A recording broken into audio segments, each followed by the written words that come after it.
Hey everyone, welcome back to the channel. Today we're diving into a fascinating story from the Bible found in Matthew 14:22-33. It's all about Jesus walking on water.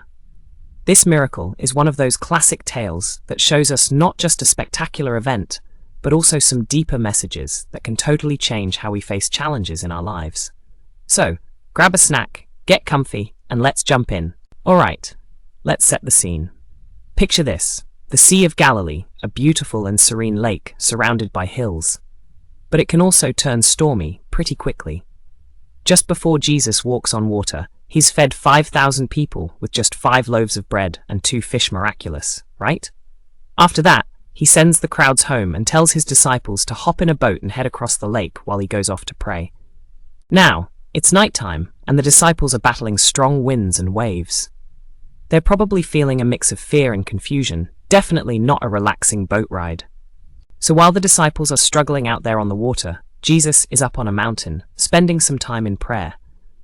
Imagine him looking down at the scene, seeing his friends in trouble, and then, to everyone's surprise, he walks out to them on the water.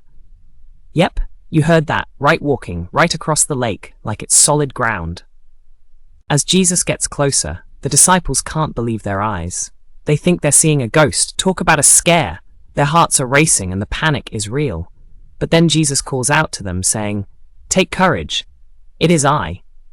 Don't be afraid." That must have calmed their hearts a bit, right? It's a powerful reminder that even when things seem scary, we're not alone. Now here comes the fun part.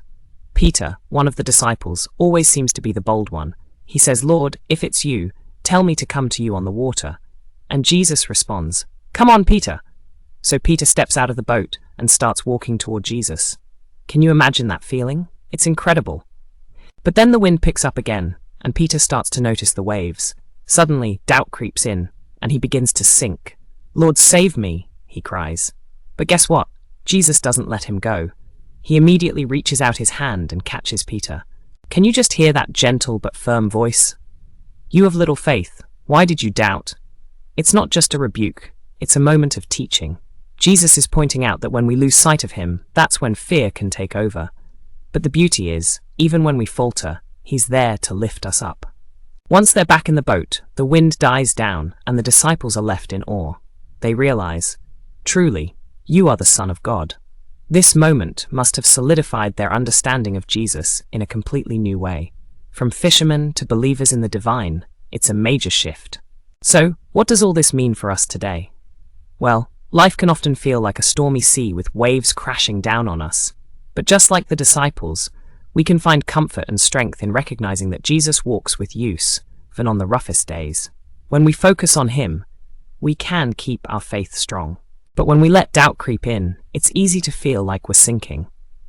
So let's take this lesson to heart. Whenever you're feeling overwhelmed, remember to look to Jesus, and don't hesitate to reach out for help.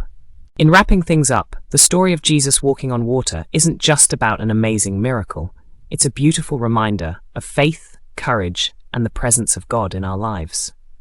When the storms hit, let's trust that He's right there beside us. If you found this video inspiring, give it a thumb. Hey everyone, welcome back to the channel. Today we're diving into a fascinating story from the Bible found in Matthew 14:22-33. It's all about Jesus walking on water. This